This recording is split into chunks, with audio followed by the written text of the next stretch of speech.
ஓம் மகா கணபதியே நமக. குரு வாழ்க, குருவே சரணம். ஆன்மீக அன்பர்கள் அனைவருக்கும் இனிய வணக்கங்கள். நம்ம இந்த வீடியோ மூலமாக 2026ஆம் ஆண்டிற்கான ஏப்ரல் மாத ராசி பலன்களை பார்க்க இருக்கிறோம். குறிப்பாக இந்த வீடியோவானது பார்த்தோம் அப்படின்னாக்கா மிதுன ராசி அன்பர்களுக்கான வீடியோ. இந்த மிதுன ராசி அன்பர்களுக்கு ஏப்ரல் மாத கிரகநிலை ஆராயும் போது உங்களுடைய ராசிநாதன் சொல்லக்கூடிய கிரகமானது ராசிக்கு 9ஆம் இடத்துல ராகு புதனுடைய சேர்ந்து இருக்கக்கூடிய காலகட்டங்களாக உதயமாகுதுங்க. ஆனால் அந்த புதன் பகவான் சொல்லக்கூடிய கிரகம் மாதத்தின் தொடக்கத்தில் வக்ரம் பெறுகிறார். தன்னுடைய ராசிநாதன் ராசிக்கு 9ஆம் இடத்துல வக்ரம் பெறுறது ஒரு தடைக்கு பின்னர் வெற்றிகளை ஏற்படுத்தக்கூடிய ஒரு காலகட்டம் சொல்லலாம். ஒரு சில விஷயங்களை இந்த மாத காலகட்டத்தில் கொஞ்சம் தள்ளி போடுறது விசேஷமாக இருக்கும். அதுவும் இந்த மாதத்தின் தொடக்கத்தில் ஏப்ரல் 14ஆம் தேதிக்கு பிறகு செய்யக்கூடிய காரியங்கள் அதிர்ஷ்டத்தையும் அதன் மூலிமா ஆதாயத்தையும் பெறக்கூடிய காலகட்டம்னு சொல்லலாம். முதல் 14 நாட்கள் ஆனது அந்தளவுக்கு மிகப்பெரிய வளர்ச்சிக்கான அமைப்புகள் கிடையாது. எதன் அடிப்படையில் சொல்கிறேன்னா, முதல் 14 நாட்கள் பங்குனி மாதத்தில் வந்துடும். 14ஆம் தேதி அன்று இந்த மாதத்தின் தொடக்கத்தில் சித்திரை மாதம் உதயமாக போகுது. தமிழ் புத்தாண்டானது தொடங்க போகுது. அப்போ இந்த வருடத்தில் தமிழ் புத்தாண்டு உங்களுக்கு மிகப்பெரிய ஒரு அதிர்ஷ்டத்தை தரக்கூடிய ஒரு ஆண்டாக இருக்குது. இந்த ஏப்ரல் மாதத்தில் முதல் 14 நாட்கள் பங்குனி மாதத்தில் உதயமாகறதுனால இந்த மிதுனராசி என்பவர்கள் முதல் 14 நாட்கள் மட்டும் கொஞ்சம் எச்சரிக்கையாக இருங்க. புதிய முயற்சி எடுக்கிறதோ, புதிய தொழில் தொடங்குறதோ, உத்தியோகம் பார்ப்பதோ, ஜாமீன் கையெழுத்து போடுறதோ, கொடுக்கல் வாங்கல் விஷயமோ கண்டிப்பாக செய்ய வேண்டாம். அதே இந்த சித்திரை மாதம் ஏப்ரல் 14ஆம் தேதிக்கு பிறகு சித்திரை மாதம் உதயமாயிடும். இந்த ஆண்டின் தொடக்கத்தில் உங்களோட ராசிநாதன் சொல்லக்கூடிய கிரகம் ராசிக்கு 10ஆம் இடத்துல நல்ல திக்பலம் பெற்று உட்கார்ந்துருக்கக்கூடிய காலகட்டம். அடுத்தது உங்களுக்கு ராசிக்கு 3ஆம் அதிபதினு சொல்லக்கூடிய சூரிய பகவான் 11ஆம் இடத்தில் லாபஸ்தானத்தில் உச்சபலம் பெறதுனால ஏப்ரல் 14ஆம் தேதிக்கு பிறகு திடீர் அதிர்ஷ்டங்களும் திடீர் பண வரவுகளும் தேடி வரும்ன்ற விதிங்க. எல்லா கிரகங்களுமே உங்களை தேடி வரக்கூடிய விதிகள் உருவாகிறத பார்க்க முடியுதுங்க. தெளிவாக சொல்ல விரும்புகிறது என்னென்னாக்கா, உங்களுக்கு மிதுனராசி என்பவர்களுக்கு கடந்த ஒரு வருட காலமாகவே மன நிம்மதி இல்லை, மன சந்தோஷங்கள் கிடையாது. எது செய்தாலும் தடை, தாமதங்கள், வம்பு வழக்குகள், சட்ட சிக்கல்கள், மன நிம்மதி குறையிறது, பொருளாதார நெருக்கடிகள், கடன் சொல்லக்கூடிய அமைப்புகள், சொந்த பந்தத்தினால பிரச்சனைன்ற மாதிரி மன அழுத்தத்தில் உட்காந்துருக்கக்கூடிய நபர்களாக இந்த மிதுனராசி என்பவர்கள் நீங்கள் உட்காந்துருக்கீங்க. இதுக்கு விடிவு காலமானது பிறக்க போகுது. வருகின்ற ஏப்ரல் 14ஆம் தேதிக்கு பிறகு அதுக்கான விடிவு காலம் பிறக்க போகுதுன்னு சொல்லலாம். அதில் முதலாவதாக பார்த்தோம் அப்படின்னாக்கா, உங்கள் ராசியிலேயே குரு பகவான் இருக்கிறது விசேஷம் இல்லாத ஒன்று. எல்லா ராசிக்காரர்களுக்கும் குரு பகவான் வந்தால் யோகம்னு சொல்லுவாங்க. இந்த மிதுன ராசியில் பிறந்தவங்களுக்கு 7ஆம் அதிபதி பாதகாதிபதிங்க. அந்த பாதகாதிபதி உங்கள் ராசியில் வந்து உட்காந்துருக்கக்கூடிய காலகட்டத்தில் பாதகங்கள் அதிகமாக இருக்கும். அதில் தலையில் உட்காந்துருந்தால் ஜென்மத்தில் குரு இருந்தால் சீதையை பிரிந்த ராமன் போல வனவாசம் சென்னு சொல்லுவாங்க இல்லைங்களா? அந்த கருத்துக்கள் இந்த மிதுனராசி என்பவர்களுக்கு உங்களுக்கு ஒத்து போகுன்றது தான் உண்மை. அப்போ உங்கள் ராசியிலேயே குரு பகவான் உட்காந்துருக்கனால தலை சம்மந்தப்பட்ட பிரச்சனைகள், மயக்கம், இதை மாதிரியான பிரச்சனைகள் வரும். ரத்தத்தில் பிளட்டு ப்ரெஷர் வந்து அதிகரிக்கிறதுக்கான வாய்ப்புகள் அதிகமாக இருக்கிறத பார்க்க முடியுதுங்க. உங்களோட உடல் ஆரோக்கியத்தை கரெக்டாக பார்த்துங்க. அதுவும் இந்த ஏப்ரல் மாதம் அப்படின்றது கொஞ்சம் வெயில் அதிகமாக உள்ள காலகட்டங்கள்னு சொல்லலாம். இந்த நேர காலகட்டத்திலாம் பார்த்தீங்கன்னாக்கா அதிகமாக நீங்கள் வெயிலில் ட்ராவல் பண்ணக்கூடாது. நேரத்துக்கு சரியான தண்ணி உங்களோட எப்பொழுதுமே பாக்கெட்டில் கையில் ஒரு வாட்டர் கேன் தண்ணி வச்சுக்கிறது தான் விசேஷமாக இருக்கும். மயக்கம் அதிகமாக வரதுக்கான வாய்ப்பு உண்டு. இந்த ஏப்ரல் 14ஆம் தேதி பிறகு இந்த மாற்றங்கள் நிகழப்போகுது. ஏப்ரல் 14ஆம் தேதிக்கு பிறகு எந்த வித்தின் தோஷங்கள் கிடையாது. முதல் ஏப்ரல் 14ஆம் தேதி காலகட்டம் வரலும் உங்களோட உடலை நீங்கள் தற்காத்து கொள்வது விசேஷத்தை கொடுக்கும். அடுத்ததான் 3ஆம் இடத்துல கேது இருக்கிறனால உங்களோட முயற்சிகள் வெற்றியாகுன்ற விதிங்க. முயற்சிகளுக்கு எந்த வித்தின் தடைகள் கிடையாது. இளைய சகோதரத்தின் மூலயமா ஆதாயங்கள் பெறக்கூடிய ஒரு காலகட்டமாக இந்த மாதம் உதயமாக போகுதுங்க. இந்த மாதத்தின் தொடக்கமே பார்த்திங்கன்னா பங்குனி உத்தரத்தோடு இந்த மாதம் தொடக்கமாகுதுங்க. ஏப்ரல் மாதம் 1ஆம் தேதி அன்று பங்குனி உத்திரம். இந்த பங்குனி உத்திரம் உதயமாகறதுனால சனி சூரியனை தொட்டால் அரண்மனை யோகன்ற விதி மட்டும் இல்லாமல் சந்திரன் வந்து சூரியனை பார்க்கக்கூடிய யோகங்கள் உருவாதுங்க. அப்போ பௌர்ணமி சந்திரன் சூரியன் சனியை பார்த்துருந்தாங்க உங்களுக்கு தொழில் வளர்ச்சிகள் மேலோங்கும், தொழில் மூலிமா லாபங்கள் பெறக்கூடிய காலகட்டம் உருவாகுன்ற விதிங்க. அப்போ இந்த ஆண்டில் உங்களுக்கு கண்டிப்பாக இந்த தமிழ் புத்தாண்டானது மிகப்பெரிய ஒரு அதிர்ஷ்டத்தை வாரி வழங்க போகுது. அது ஏப்ரல் 14ஆம் தேதிக்கு பிறகு நீங்கள் எது செய்தாலும் தொட்டதெல்லாம் தொடங்கக்கூடிய காலகட்டங்கள், நினைச்சதெல்லாம் சாதனை பண்ணக்கூடிய காலகட்டங்கள், குடும்பத்தில் ஒரு சுப நிகழ்வுகள் செய்வதற்கும், சுபகாரியங்கள் செய்வதற்கும், அழியா சொத்துக்கள் வாங்குவதற்கும், வீடு மனைவாசல் வாங்கி வீடு மனைவாசல் கட்டுவதற்குமான ஒரு உகந்த காலகட்டமாக இந்த மாதம் உங்களுக்கு உதயமாக போகுதுங்க. அதனால் முயற்சி எடுத்தால் கண்டிப்பாக வெற்றி பெறக்கூடிய காலகட்டங்களாக இந்த நேரம் உதயமாக போகுது.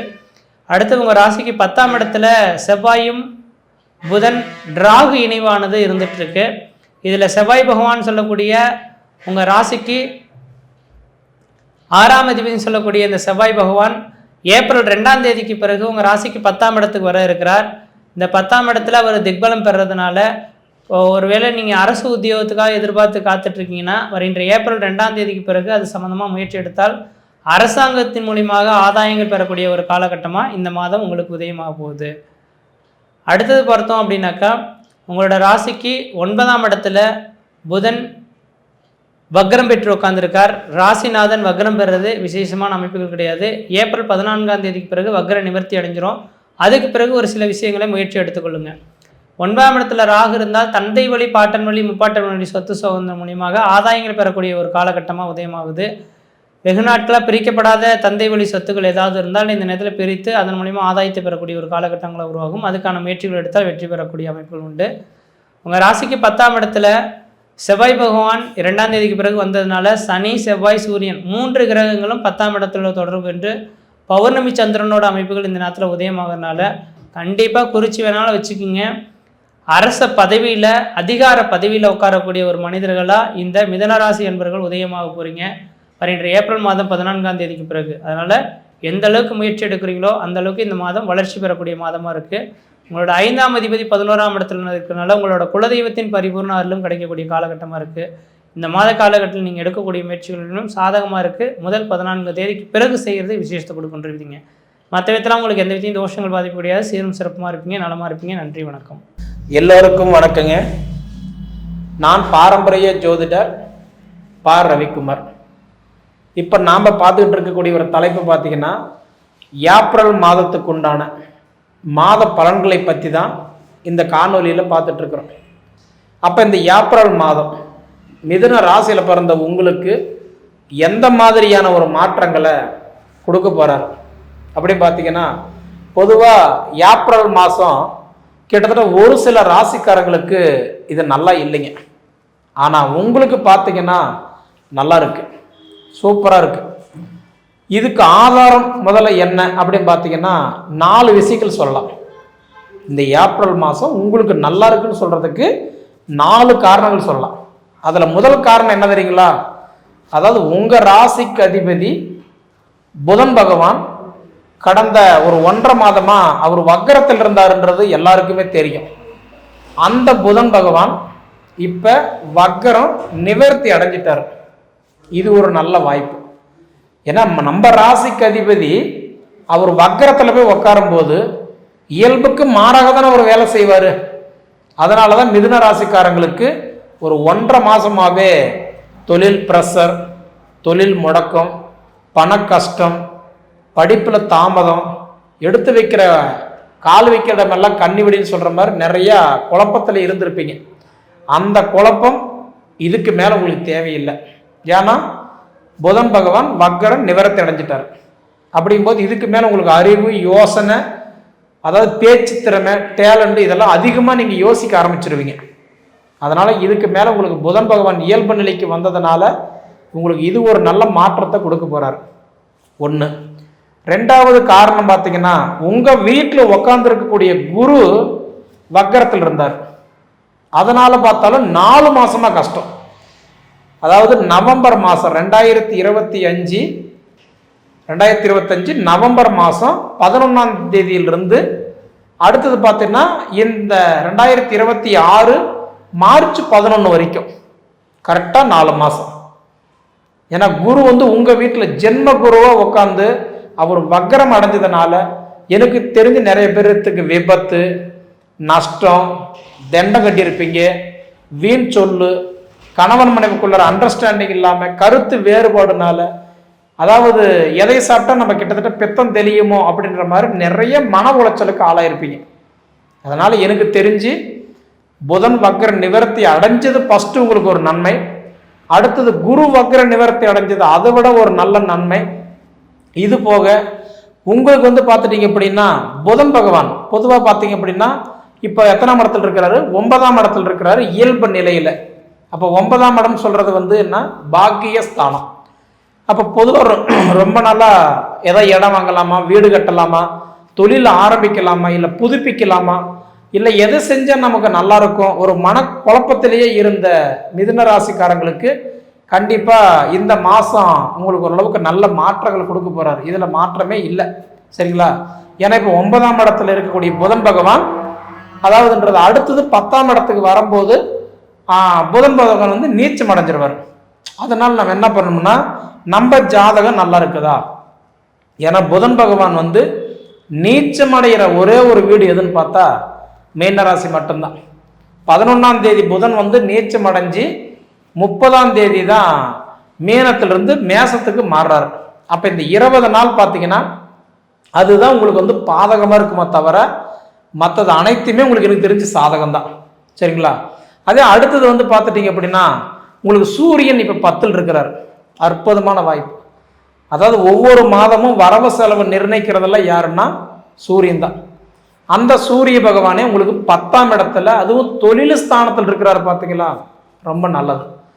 17ஆம் தேதி நைட்டெல்லாம் பார்த்தீங்கன்னா 10ஆம் இடத்துல இருந்து 11ஆம் இடம் வந்துடுவார். அதாவதுன்றது மீன ராசியிலிருந்து மேச ராசி வந்துடுவார். 11ஆம் இடம்னா லாபஸ்தானம். இந்த மாசத்துல இவ்வளவு சம்பாதிக்கணும், இவ்வளவு செலவு பண்ணணும், இந்த இதுக்கு இன்னாருக்கு இதுதான் அப்படின்றது சிவன் வந்து படி அளக்கிறாரு சொல்லுவாங்க. அந்த மாதிரி ஒவ்வொரு மாதமும் சூரியன் தான் நம்மளுடைய கணக்கு வழக்கெல்லாம் சரி பண்ணக்கூடியவர். அவர் தான் இந்த நவகிரகத்தை கட்டி ஆளக்கூடிய கிரகம். சரிங்களா? ஒவ்வொரு மாதமும் சூரியன் அடிப்படையை வச்சு தான் நம்ம பலன் சொல்கிறோம். சூரியன் வந்து பார்த்தீங்கன்னா உங்களுக்கு 17 தேதி வரைக்கும் உங்களுக்கு 10ஆம் இடத்துல தொழிலுக்கு சப்போர்ட் பண்ணுவார். 18ஆம் தேதியிலிருந்து பார்த்தீங்க அப்படின்னா உங்களுக்கு 11ஆம் இடத்துல வந்து லாபஸ்தானத்தில் உட்காந்து, அதாவது பொண்ணும் பொருளும் பேரும் புகழும் செல்வங்கள் சேர்க்கக்கூடிய இடத்துக்கு வந்து நல்லது பண்ணுவார். அதனால எனக்கு தெரிஞ்சு எப்படி பார்த்தாலும் புதன் வக்ர நிவர்த்தி அடைஞ்சது நல்லது, குரு வக்ர நிவர்த்தி அடைஞ்சது நல்லது. அடுத்தது பார்த்தீங்கன்னா 10 தேதி வரைக்கும் பார்த்தீங்கன்னா உங்களுடைய புதன் பகவான் வந்து அவர் வந்து இருக்கக்கூடியது 9ஆம் இடம் பாக்கியஸ்தானத்தில் இருக்கிறது நல்லது. அதுக்கப்புறம் பார்த்தீங்கன்னா உங்களுக்கு வந்து சூரியன் வந்து 10ஆம் இடத்துல இருக்கிறாரு 17 தேதி வரைக்கும். அதுக்கப்புறம் 11ஆம் இடத்துக்கு வராரு, லாபஸ்தானத்துக்கு வராரு. அப்போ சூரியன் இந்த மாதம் முழுவதும் உங்களுக்கு சப்போர்ட் பண்ணுவார். சரிங்களா? அடுத்தது பார்த்தீங்க அப்படின்னா உங்களுக்கு வந்து சுக்கிரன் அருமையான இடத்துல உட்காந்துருக்கிறாரு. கிட்டத்தட்ட பார்த்தீங்கன்னா இப்போ சுக்கிரன் எங்கே உட்காந்துருக்கிறாரு, பொதுவாக இன்னைக்கு சுக்கிரன் உட்காந்துருக்கக்கூடிய இடம் வந்து 11ஆம் இடம் லாபஸ்தானத்தில் உட்காந்துருக்கிறார். அந்த சுக்கிர பகவான் வந்து உங்களுக்கு 19 தேதி வரைக்கும் உங்களுக்கு வந்து கட்டன்றதை பார்க்கும்போது லாபஸ்தானத்திலேயே இருக்கிறதுனால உங்கள் நேரம் மனைவிக்கோ மற்றும் மனைவி நேர கணவனுக்கோ இல்லை இவங்க 2 பேர்த்து நேரம் பிள்ளைங்களுக்கோ ஒரு நல்ல மாற்றத்தை கொடுக்க போறார். திடீர் அதிர்ஷ்டத்தை கொடுக்கக்கூடிய கிரகம் சுக்கிரன் லாபஸ்தானத்தில் உட்காந்துருக்கிறாரு 19 தேதி வரைக்கும். 19ஆம் தேதிக்கு மேலதான் அவர் என்ன பண்றாருன்னா, அதாவது வந்து 11ஆம் இடத்துல இருந்து 12ஆம் இடத்துக்கு வர்றாரு. 12ஆம் இடத்துக்கே வந்தாலும் உங்களுக்கு வேலை செய்வார். ஏன்னா சுக்கிரன் தன் சொந்த வீட்டில் வந்து உட்கார்றாரு. மற்ற வீட்டில் உட்காந்தா 12ல் உட்கார்ற கிரகம் வந்து வேலை செய்யாது. ஆனா தன்னோட சொந்த வீட்டில் ஒரு ஆட்சியே உட்கார்றாரு. ஒரு வருஷத்துக்கு ஒரு தடவை மட்டும்தான் அவர் தன் சொந்த வீட்டுக்கு வராரு. அப்ப 12ஆம் இடமா இருந்தாலும் அவர் சொந்த வீட்டில் உட்கார்றாரு இல்லையா? அப்போ உங்களுக்கு ஒரு நல்ல மாற்றத்தை கொடுத்துட்டு போவார். சரிங்களா? அது வண்டி வாகனம் வாங்குறதா இருக்கலாம், இல்லை ஆல்ட்ரேஷன் பண்ணுறதா இருக்கலாம், தொழில் வந்து அதாவது இம்ப்ரூவ் படுத்துறதா இருக்கலாம், தொழில் ரீதியாக சப்போர்ட் கிடைக்கிறதா இருக்கலாம், பெரிய மனுஷாக்களுடைய பழக்க வழக்கங்கள் ஏற்படுறதா இருக்கலாம். அதனால எனக்கு தெரிஞ்சு எப்படி பார்த்தாலும் இந்த மாதம் உங்களுக்கு ஒரு நல்ல வாய்ப்பா இந்த மாதம் அமைய போகுதுன்றதுல மட்டும் நான் உறுதியாக சொல்லுவேனுங்க. சரிங்களா? அடுத்தது பார்த்தீங்கன்னா உங்களுக்கு செவ்வாய் எத்தனாம் இடத்துல இருக்கிறாரு? 9ஆம் இடத்துல இருக்கிறார். ஆடம்பரம் சூப்பராக இருக்குது. ஏன்னா 2ஆம் தேதி எல்லாம் பார்த்தீங்கன்னா 9ஆம் இடத்துல இருந்து ஒரு 10ஆம் இடம் போயிடுவார். அதாவது கும்பராசியிலிருந்து மீன ராசிக்கு பெயர்ச்சாயிருவார். 9ஆம் இடத்துல இருந்து 10ஆம் இடம் போயிடுவார். அப்படியே செவ்வாய் 10ஆம் இடத்துக்கு போனால் கூட தொழிலுக்கு தான் சப்போர்ட் பண்ணுவார். 10ஆம் இடம்னா தொழில் ஸ்தானம் இல்லையா? குறிப்பாக அதுவும் சொந்த தொழில் பண்ணிட்டு இருக்கக்கூடிய மிதுன ராசிக்காரங்களுக்கு எல்லாம் 2ஆம் தேதிக்கு மேலே நிச்சயமாக உங்கள் தொழில் சீராக போகும். ஓரளவுக்கு தொழில் நல்லா இருக்கும். தொழிலில் இருக்கிற சங்கடங்கள் சரியாகும், கருத்து வேறுபாடுகள் தீரும். போட்டுக்கிட்டு இருக்கக்கூடிய கான்ட்ராக்டர் 2வது வந்து பார்த்தீங்கன்னா இன்னைக்கு அக்ரிமெண்ட் போட்டது இல்லை ஒரு அதான்றது ஒரு விஷயத்தில் நம்ம பேசினது இது எல்லாமே தடையாக இருந்ததுன்னா இதெல்லாம் சரியாகும். பொதுவாக பார்த்தீங்கன்னா தொழிலில் இருக்கிற தடைகள் தீரும், இதில் மாற்றம் கிடையாது. 2ஆம் தேதிக்கு மேலே உங்களுக்கு கிட்டத்தட்ட செவ்வாயும் சப்போர்ட் பண்ணுறாரு. அதே மாதிரி நம்ம சொன்ன மாதிரி குருவும் இயல்பு நிலைக்கு வந்ததுனால ஏதாவது சுப செலவு பண்ணுங்க, கண்டிப்பாக உங்களுக்கு குடும்பத்துக்கு நல்லது நடக்கும். கஷ்டமெல்லாம் இருந்தது என்னமோ உண்மைதான், நான் இல்லைன்னு சொல்ல முடியாது. ஏன்னா உங்கள் ராசிக்கு அதிபதி போய் வக்கரம் அடைஞ்சதுனால இதில் ஒரு 1.5 மாதம் கஷ்டப்பட்டீங்க. ஆல்ரெடி வந்து உங்களுக்கு குரு பகவான் வந்து வக்கரத்தில் போனதுனால ஒரு 4 மாதம் கஷ்டப்பட்டீங்க. அந்த நிலைமை நிச்சயமா இந்த மாசம் இருக்காது. ஒரு நல்ல மாற்றத்தை கொடுக்க போறாரு. நீங்க அனுபவிச்சு பார்த்து சொல்லுங்க. சரிங்களா? சரி நேயர்களே, உங்க பொன்னான நேரத்தை ஒதுக்கி இவ்வளவு நேரம் என்னோட காணொலியை நீங்க முழுமையா பார்த்ததுக்கு மனசுல இருந்து கேட்டுக்கிறேனுங்க. நன்றி. நாம் காண இருப்பது மிதுன ராசி. மிதுன ராசி நேயர்களுக்கு இந்த மாதம் ஒரு சிறப்பான மாதமாக அமையும். ஏன்னா மிதுனத்தில் தான் உங்களுடைய குரு இருக்கிறார். மிதுனத்தில் உங்களுக்கு குரு இருக்கிறாரு. அப்போ மிதுனத்தில் குரு இருக்கும்போது ஒரு நல்ல மிகப்பெரிய நற்பலனை கொடுப்பார் என்பதில் மாற்று கருத்து அல்ல. ஏன்னா மிதுனம்ங்கிறது உபய லக்கணம், உபய ராசிக்கு உரியவங்க. உபய லக்கணம், உபய ராசிக்கு உரியவங்க, மிதுனத்துக்கு உரியவங்க.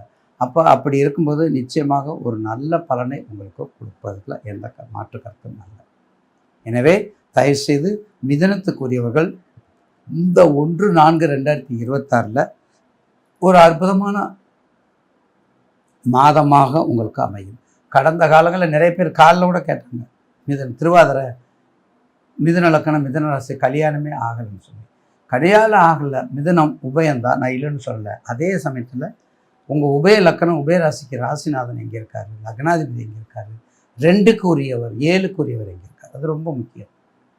உங்கள் லக்னத்துக்கும் ராசிக்கும் 2க்கு உரியவர் 7க்கு உரியவரை பார்க்கணும். இந்த 2க்கு 7க்கு உரியவர் ஒத்து போனால் தான் இந்த மிதுனத்துக்கு சீக்கிரம் நடக்கும், இல்லைன்னா லேட்டாக தான் நடக்கும். அதனால் அதையும் நீங்கள் கவனித்து பார்த்துக்குங்க. அதுக்கு அடுத்தாற் போல் மிதுன லக்னத்துக்கு ராசிநாத் புதன் கண்டிப்பாக உங்கள் லக்னத்துக்கு புதன் மிக சுபமாக அவருடைய 7, 8 கண்டிப்பாக பாக்கியாதிபதியாக இருக்கிறார், சுத்தமாக இருக்கிறார். வாழ்த்துக்கள். 2வது உங்களுடைய ராசிக்கு இப்போது குரு பயிற்சி. குரு உங்கள் வீட்டில் 6/6/2026 வரையில் உங்கள் வீட்டில் இருக்கார். 6/6/2026 வரைக்கும். அதுக்கு அடுத்து உங்கள் ராசிக்கு 2க்கு வந்துடுறாரு. அது வரையும் தயவு செய்து புதுசாக அதை உங்கள் வீட்டில் இருக்கிறார், அது பெருமை, அது வேறு விஷயம். ஆனால் அதுக்கு அடுத்து புதிய தொழில் இது இப்போ நீங்கள் செய்யாதீங்க. புதிய நிறுவனத்தை ஆரம்பிக்காதீங்க. புதியதாக எந்த தொழிலையும் கொஞ்சம் பிரேக் பண்ணி போடணும். 6/6/2026 மேலே, குருப்பெயர்ச்சிக்கு மேலே ஒரு சூப்பரான ஒரு சுப்பீரியரான உங்களுக்கு ஃபியூச்சர் டைம் இருக்குது. அந்த காலத்தை உதவிட்டு அப்போ ரியல் எஸ்டேட், இம்போர்ட்டு, எக்ஸ்போர்ட்டு, படிப்பு சம்மந்தப்பட்டது, எழுத்து சம்மந்தப்பட்டது, எண்கள் சம்மந்தப்பட்டது, புக்ஸு சம்மந்தப்பட்டது, ஸ்டேஷனரி சம்மந்தப்பட்டது, எல்லா ஏஜென்சியும் உங்களுக்கு தான். எல்லா ஏஜென்சி சம்மந்தப்பட்டது இதெல்லாம் நீங்கள் பண்ணிட்டு வந்தீங்கன்னா நிச்சயமாக ஒரு மகத்தான மாறுதலை கொண்டு வரலாம்.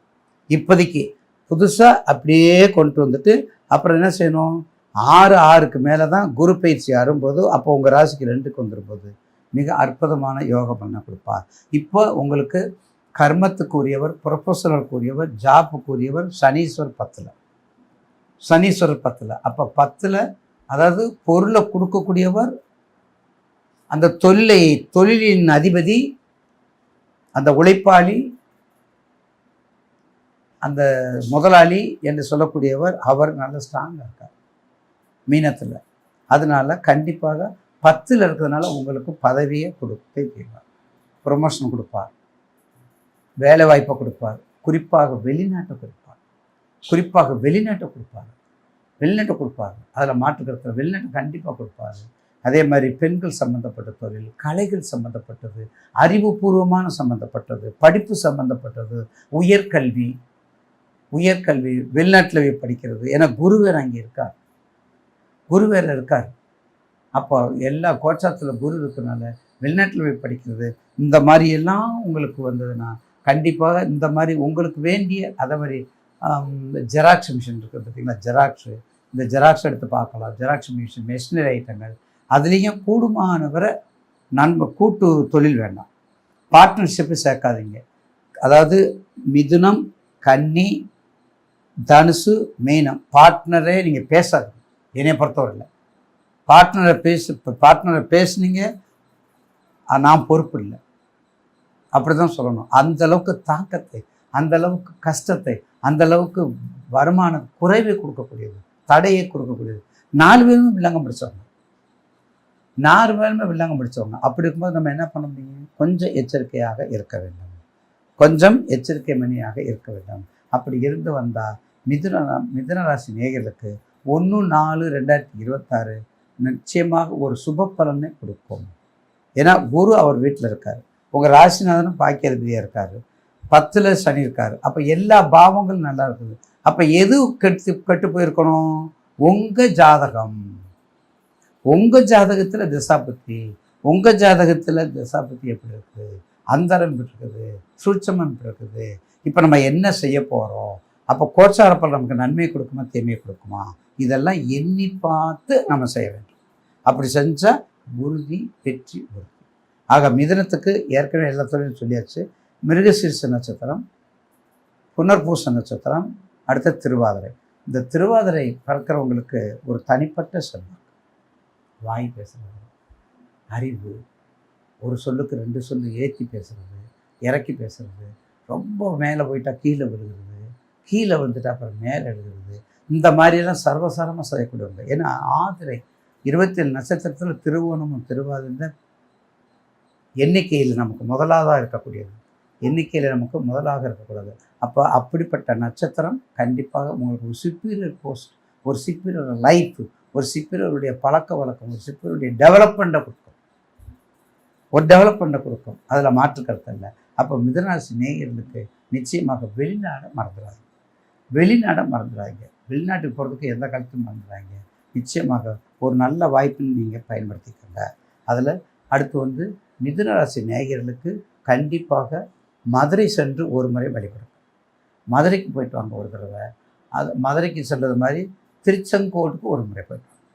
மதுரையும் திருச்செங்கோடும் இரு கண்களாக பாவித்து போனால் வெற்றி மேல் வெற்றி உண்டாகும் என்பதில் மாற்று கருத்து அல்ல.